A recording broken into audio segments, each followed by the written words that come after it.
Hello everyone, welcome to my YouTube channel. और आज मैं लेकर आया हूँ BT 101 इंजीनियरिंग केमिस्ट्री के मॉड्यूल 2 का पार्ट 7। टॉपिक है water boiler problem and softening methods. तो चलिए स्टार्ट करते हैं और सबसे पहले देखते हैं कंटेंट्स। और कंटेंट्स में पहला पॉइंट है इंट्रोडक्शन ऑफ बॉयलर ट्रबल्स। और ये पहली ट्रबल है जिसका नाम है स्लज एंड स्केल, दूसरी ट्रबल प्राइमिंग एंड फोमिंग, तीसरी कॉस्टिक इम्ब्रिटलमेंट और चौथी बॉयलर कोरोजन। इन सारी ट्रबल्स को हम प्रीवियस वीडियोस में डिस्कस कर चुके हैं। अगर आप चाहेंगे तो मैं डिस्क्रिप्शन बॉक्स में इसकी लिंक दे दूंगा, आप वहाँ से इसे देख सकते हैं। और फिर आगे है सॉफ्टनिंग मेथड्स। और सॉफ्टनिंग मेथड्स में पहली मेथड जो लाइम सोडा मेथड है उसको हम डिस्कस कर चुके हैं प्रीवियस वीडियोज़ में। और आज हम डिस्कस करेंगे सेकेंड मेथड जिसका नाम है जियोलाइट मेथड, या फिर इसको परम्यूटेड प्रोसेस के नाम से भी जानते हैं। तो चलिए स्टार्ट करते हैं जियोलाइट मेथड या परम्यूटेड प्रोसेस। और अगर आप मेरे चैनल पे पहली बार आए हैं तो मैं चाहूँगा कि आप मेरे चैनल को लाइक करें, शेयर करें, सब्सक्राइब करें और बेल आइकन पे ज़रूर प्रेस करें ताकि आगे आने वाली वीडियोस की नोटिफिकेशन आप तक आसानी से पहुंच सके। तो चलिए बिना देर किए स्टार्ट करते हैं जियोलाइट और परम्यूटेड प्रोसेस। तो सबसे पहले जानने का प्रयास करते हैं कि ये जियोलाइट क्या है या परम्यूटेड प्रोसेस क्या है। तो देखते हैं, zeolites are naturally occurring hydrated sodium aluminosilicate minerals. यानी जियोलाइट्स क्या हैं? नेचर से मिलने वाले कुछ हाइड्रेटेड सोडियम एल्यूमिनोसिलिकेट मिनरल्स होते हैं, having different amounts of water of crystallisation, जिसके साथ कुछ वाटर मॉलिक्यूल्स एसोसिएटेड होते हैं। दे आर रिप्रेजेंटेड एज, इनको अगर फार्मूले के बेसिस में लिखें तो इस तरह लिख सकते हैं Na2O.Al2O3.xSiO2.YH2O। तो यहाँ पर फार्मूले में देखें तो सबसे लास्ट में जो H2O मॉलिक्यूल लगा हुआ है उसको हम बोल सकते हैं हाइड्रेटेड, और स्टार्टिंग में जो Na2O लगा है उसको बोल सकते हैं सोडियम, फिर Al2O3 है जिसको बोल सकते हैं एल्यूमिनो, और SiO2 है जिसको बोल सकते हैं सिलिकेट। इस तरह इसका पूरा नाम हुआ hydrated sodium alumino silicate minerals. But इसका फार्मूला थोड़ा सा डिफ़िकल्ट है, याद करना थोड़ा सा कठिन हो सकता है, इसलिए यहाँ पे दिया गया है they are simply represented as Na2Ze। यहाँ पर जो Na2 है इसको सोडियम बोलते हैं, Ze को बोल सकते हैं जेलाइट, यानी ये सोडियम जेलाइट को हम चाहें तो इस शॉर्ट फॉर्म में भी लिख सकते हैं। आगे देखते हैं where X and Y varies from 2 to 10 and 2 to 6 respectively. और जो फार्मूले में x और y दिया हुआ है, SiO2 के पहले x लिखा है, H2O के पहले y लिखा है, इनकी वैल्यू वेरी करती है। x की वैल्यू 2 से 10 तक और y की वैल्यू 2 से 6 तक वेरी करती है। They are produced synthetically as well. ऊपर मैंने बताया था कि जियोलाइट्स नेचुरली अकरिंग होते हैं, लेकिन आज की डेट में ये सिंथेटिकली भी डिराइव किए जाते हैं, लेबोरेटरी में प्रिपेयर किए जाते हैं, मैन मेड होते हैं, इनको सिंथेटिक जियोलाइट्स बोलते हैं। फिर आगे है they have the property of exchanging their sodium ions with hardness causing ions like calcium 2+ and magnesium 2+। इनमें जो हमने देखा अभी जो Na2Ze है इसमें सोडियम प्रेजेंट होता है, और इसका जो सोडियम होता है उस पर पॉजिटिव चार्ज होता है। तो ये सोडियम वाटर में प्रेजेंट जो भी हार्डनेस काजिंग कैटायंस होते हैं जैसे कैल्शियम और मैग्नीशियम, इनसे ये अपने आयंस को एक्सचेंज कर लेता है। यही एक्सचेंजिंग कैपेसिटी पाई जाती है जिसकी वजह से ये वाटर की सॉफ्टनिंग कर पाता है। आगे देखते हैं reactions which taking place in softening process are as. यहाँ पर जो भी रिएक्शन होगी वो किस तरह होगी यहाँ देख लेते हैं। सबसे पहले सपोज आपके पास सपोज वाटर है, जो उस वाटर में हार्डनेस है, temporary hardness calcium by carbonate की लिखा हुआ है CaSCO3 यानी कैल्शियम बाई कार्बोनेट। जब ये किसी भी, इसको मैं इसका डायग्राम भी यहाँ पे ले आता हूँ तब आपको समझना आसान हो जाएगा। और ये सामने डायग्राम है, यहाँ पर देखिए इस डायग्राम को पहले एक्सप्लेन कर देते हैं। एक सिलेंड्रिकल यूनिट है जिसमें ऊपर से हम रॉ वाटर को यानी हार्ड वाटर को इंटर करते हैं। हार्ड वाटर जब जाता है नीचे तो बीच में सेंटर में जियोलाइट बेड लिखा हुआ है और फिर नीचे ग्रेवल्स है। तो ये जो जियोलाइट बेड है यहीं पर जियोलाइट को हम प्लेस कर देते हैं, फिक्स कर देते हैं।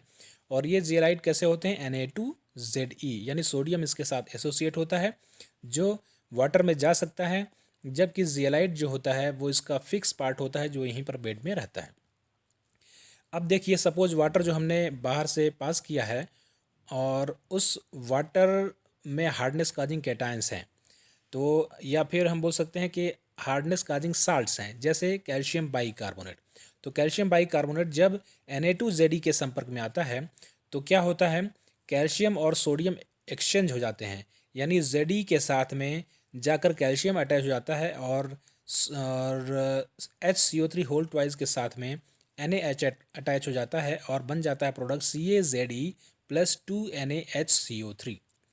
इसी तरह अगर दूसरा कोई हार्डनेस काजिंग साल्ट है जैसे MgSO4 है, तो वो अगर Na2Zd के संपर्क में आएगा तो क्या प्रोडक्ट बनाएगा, MgZe बनाएगा प्लस Na2SO4 साथ में बनाएगा। इसी तरह अगर CaCl2 प्रेजेंट है as a hardness causing salt, तो वो Na2Zd के संपर्क में आएगा। तीसरी रिएक्शन देखें तो क्या बना देगा, यहाँ भी एक्सचेंज होगा, सोडियम और कैल्शियम एक्सचेंज हो जाएंगे तो बन जाएगा CaZe प्लस 2NaCl। तो अब इसको ध्यान से देखें तो जो पहला प्रोडक्ट बन रहा है वो बन रहा है कैल्शियम जियलाइट, दूसरा मैग्नीशियम जियलाइट और तीसरा फिर से कैल्शियम जियलाइट, और साथ में कुछ प्रोडक्ट बन रहे हैं जिसमें सब में सोडियम कंटेंट अवेलेबल है, यानी सोडियम बाइकार्बोनेट है, सोडियम सल्फेट है, सोडियम क्लोराइड है। तो इस तरह रिएक्शन होती है। तो यहाँ मैं बताना चाहता हूँ कि जो वाटर यहाँ से जियलाइट बेड से पास आउट होगा उस वाटर में क्या क्या जाएगा, सोडियम कार्बोनेट जाएगा, सोडियम सल्फेट जाएगा, सोडियम क्लोराइड जाएगा। और जो जियलाइट है वो स्टार्टिंग में पहले क्या थी, सोडियम जियलाइट, अब वो बन चुकी है कैल्शियम जियलाइट या फिर मैग्नीशियम जियलाइट। ठीक है, आगे देखते हैं। तो ये जियलाइट ये परम्यूटेड प्रोसेस है। अब अच्छा, यहाँ पे परम्यूटेड के बारे में बता दें। परम्यूटेड एक ग्रीक वर्ड है जिसका मतलब ये होता है बॉइलिंग स्टोन, यानी ये ऐसे स्टोन होते हैं जिसमें कुछ पोर्स होते हैं, माइक्रो पोरस, ये जियलाइट होता है जिससे वाटर की सॉफ्टनिंग करते हैं। आगे देखते हैं हम, रीजनरेशन। एक समय ऐसा आता है जब सारा का सारा जो सोडियम जियलाइट था वो कैल्शियम या मैग्नीशियम जियलाइट में कन्वर्ट हो जाता है। उस टाइम पर ये वाटर की सॉफ्टनिंग बंद कर देता है, क्योंकि उसके पास सोडियम आयन है नहीं जिससे ये वाटर में प्रेजेंट कैटायन से एक्सचेंज कर पाए। तब क्या होता है देखते हैं। The zeolites mineral get exhausted when all the sodium plus are replaced by calcium double plus and magnesium double plus ion. यानी एक कंडीशन ऐसी आती है जब सारा का सारा सोडियम कैल्शियम या मैग्नीशियम जियलाइट्स में कन्वर्ट हो जाता है या सोडियम रिप्लेस हो जाता है कैल्शियम या मैग्नीशियम आयंस के द्वारा, उस टाइम पर ये जियलाइट बेड एग्जॉस्टेड हो जाता है, यानी ये काम करना बंद कर देता है। Now zeolites can be regenerated by passing NaCl solution. और इस टाइम पर क्या करते हैं, जियलाइट को फिर से हम रीजनरेट करते हैं, रिक्लेम करते हैं बाई पासिंग NaCl सोल्यूशन। उसी जियलाइट बेड के ऊपर अगर हम NaCl सोल्यूशन की स्प्रेइंग कर दें तो इस तरह से जियलाइट रीजनरेट हो जाता है। कैसे, इसको रिएक्शन के थ्रू समझ सकते हैं।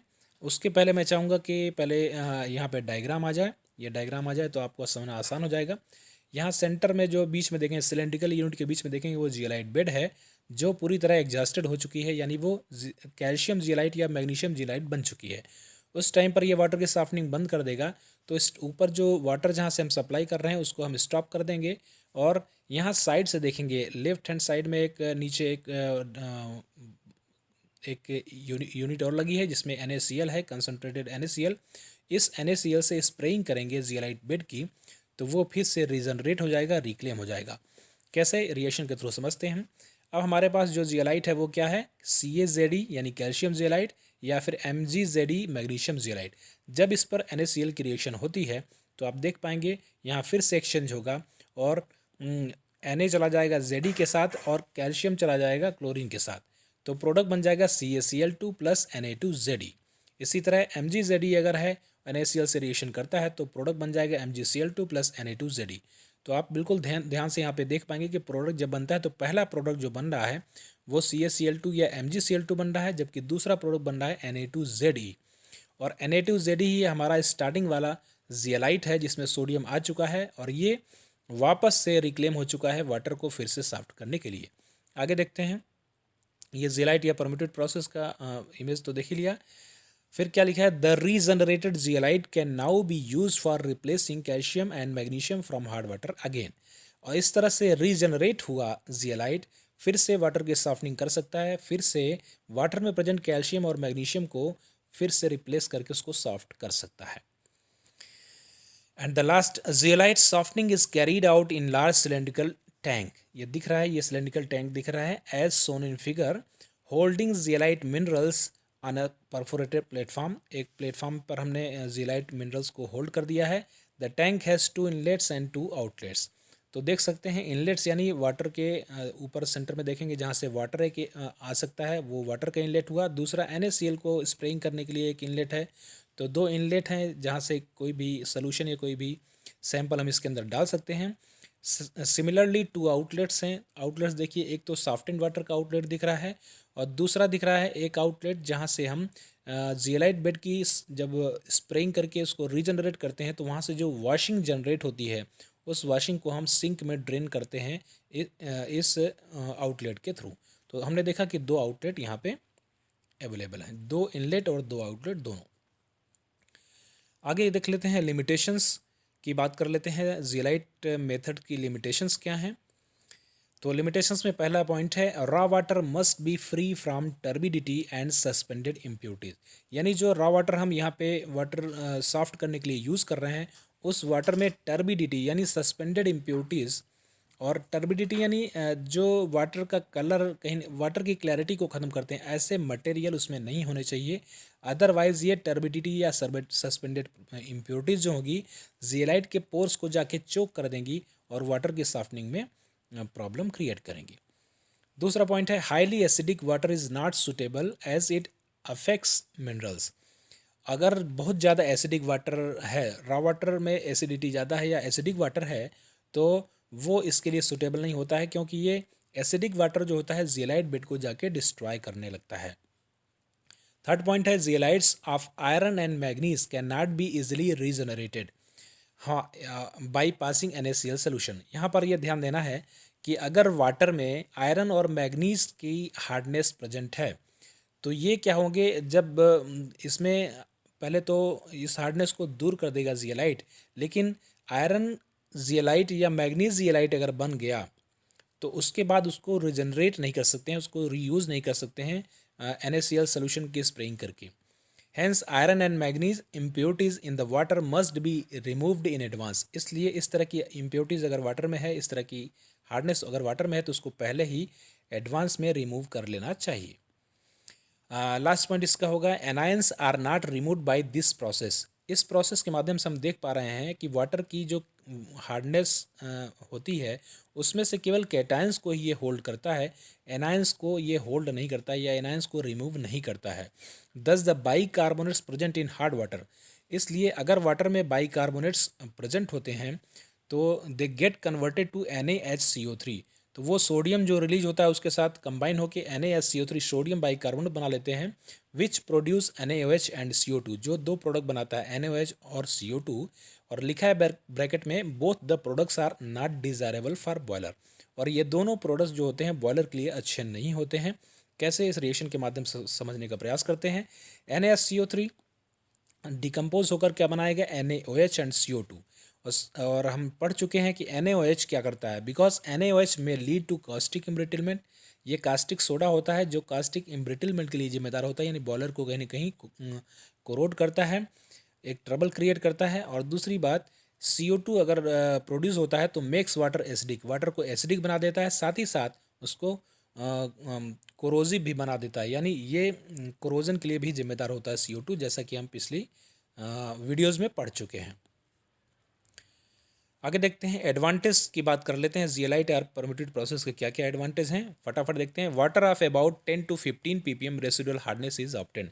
यानी इस प्रोसेस के माध्यम से, इस जियोलाइट मेथड के माध्यम से जो वाटर प्रोड्यूस होता है उसमें कुछ रेसिडुअल हार्डनेस बची रहती है, यानी बची हुई हार्डनेस को ही बोलते हैं रेसिडुअल हार्डनेस.